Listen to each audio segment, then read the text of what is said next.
Anong mensahe ang kailangang marinig ng mga Pisces sa period na to? Pwedeng nangyayari na itong magiging reading natin or mangyayari pa lang. Kung hindi man para sa inyo itong magiging reading natin, edi baka para sa someone na malapit sa inyo o sa someone na kakilala nyo mismo.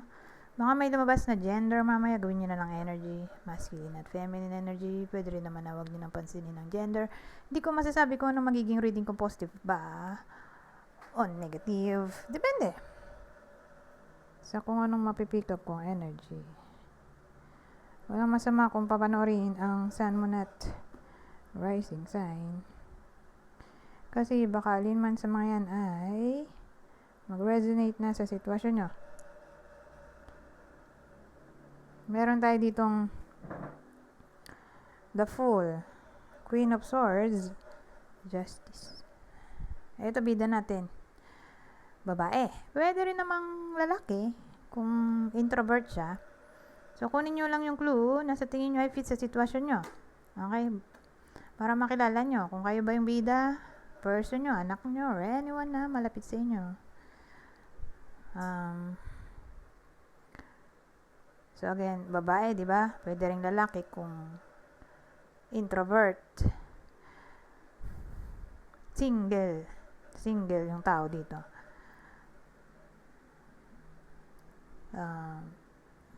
Kaka-break lang or matagal nang separated. Baka ex-partner nyo to, kundi kayo to. Byuda, 40 to 59 years old. Ayun. Full justice. Magsisimula na makuha niya ang kanyang justice. Or mangyayari na. Malapit na mangyari. Or posible mangyari. Yung karma na gusto niya mangyari. Whether good karma para sa sarili or bad karma para sa ibang tao. Karma kasi to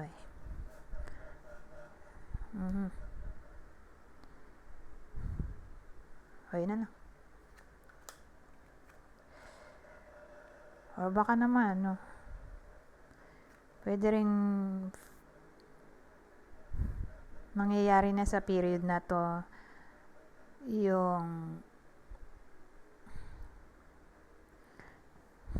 fairness, equality, or balance sa pagitan ng personal life, career life, or for some reason, wala na siya ng balance sa sarili, time management. Pwede rin doon.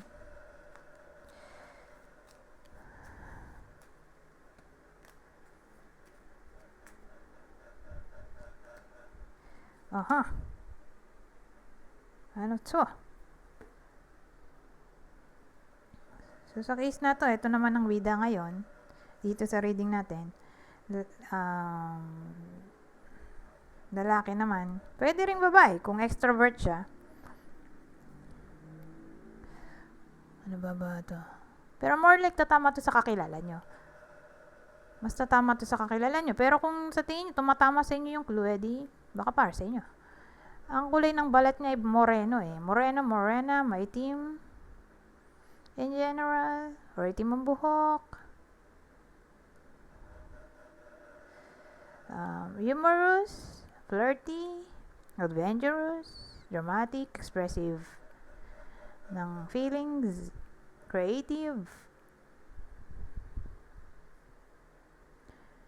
18 to 25 years old.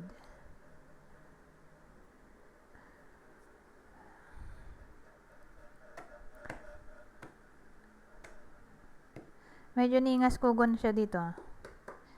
So, depende.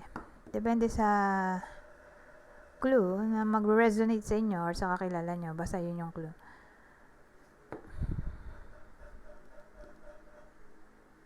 Anong meron? Judgment, the devil.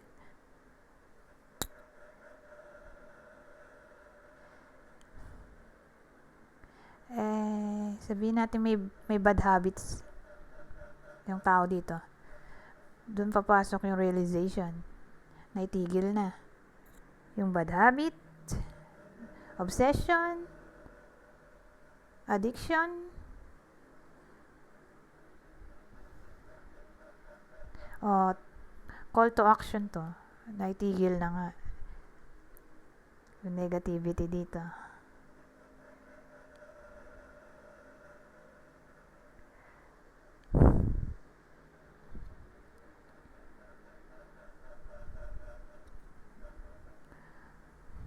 Well, pwede rin dito yung let's say nangyayari na to, may cheating, flirtation, secrecy, abuse, materialism, too much pleasure, selfishness na lang siguro, overindulgence. Magiging transformation na to, judgment, Pluto So, titigil na yon yung negativity.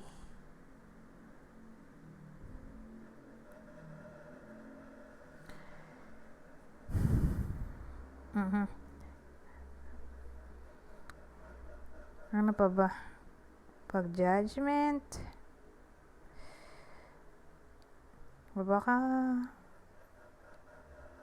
may mag-sorry. Who knows? Kung ginawan siya ng kasamaan to, may mag-sorry.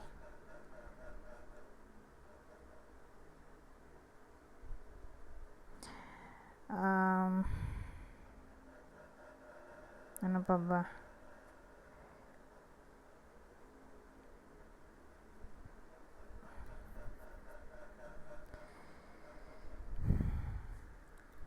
Magbabagong buhay. Okay? Let's say, ang problema lang ay procrastination, laziness. So, ay, magbabagong buhay na dito. Magiging productive naman. Anyways, sumakit ng ulo ko. Lipat na tayo sa susunod. Ito.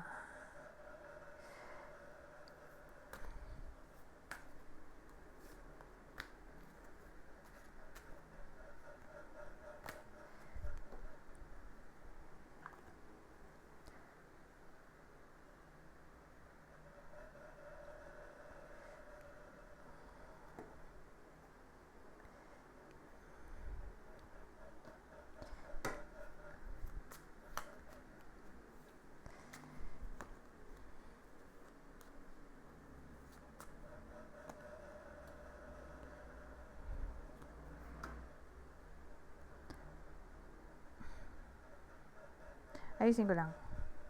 Para presentable naman. O magandang tingnan. Game. Anong meron? Basahin ko. The map maker of destiny. Authentic purpose, inspiration, free will. The rainbow prince, compensation, perseverance. Ito, coffin. Ano nga ba to?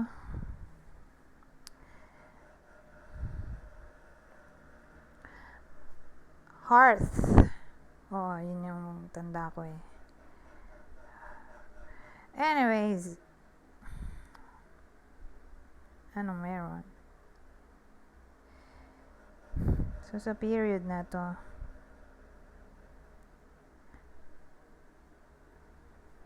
ay hearth. Tama ba? Inisip ko ano nga ba to? Wala kasi sa Lenormand din Self-made card lang yan ng creator. Oo nga, hearth nga. Flame. Anong meron?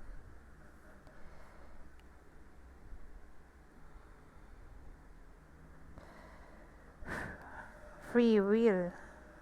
Authentic purpose, inspiration.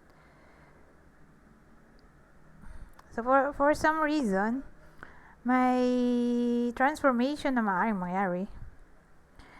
in a way na magiging inspired yung tao dito.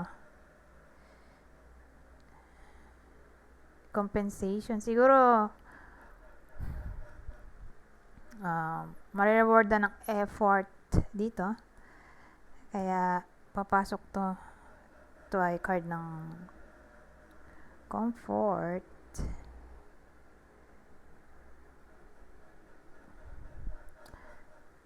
So, comfort sa reward ng effort, sa recognition, or promotion, or syempre, pinagpaguran yung trabaho, edi tataas ang salary. Kung maraming OT, may inspire sa pera or sa provision ng hard work. Kaya may sense of comfort dito.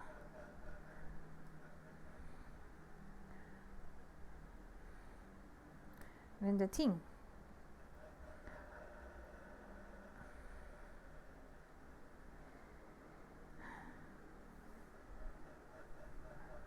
Wala nang maisip eh. More like sa work yan. Iniisipan ko nga eh, ng iba. Kung pwede ba sa relationship, wala nang maisip eh. More like sa career yun. Career lang. At least, maganda naman yung tinak mo na reading. Dito tayo mag-end.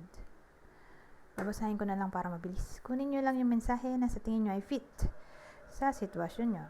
General advice to sa relasyon. Kasi heart eh. May mag-lovers dito na dove.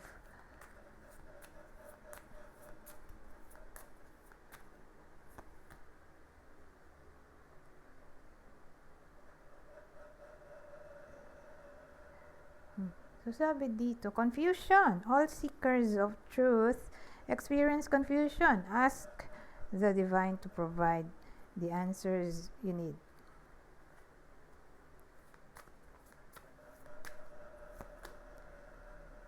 Ito, maganda. True love. Para sa mga naghanap ng true love. True love comes when you least expect it. So, para sa mga single, parating ng true love. Darating kung kailan hindi nila inasahan. Ito in general. Whether single or in a relationship, asahan ng commitment. Commitment is an important factor to achieve a successful relationship. So, kung in a relationship kasal, edi asahan ng commitment. Ganon din naman sa single. Kasi may paparating na true love. So, ang dating sa akin, kung single at darating nga tong true love, mukha namang literal na true. Kasi may commitment dito. More like mabuti ang intensyon. Okay? Sa Pisces, kaya literal na true love. Kaya itong problema natin, confusion. So, for some reason, may mako-confuse na Pisces na para bang ang way para matulungan ay tanungin ang divine para sagutin, para mag-provide ng mga sagot na kailangan nyo. Anyways, hanggang dito na lang. Goodbye for now.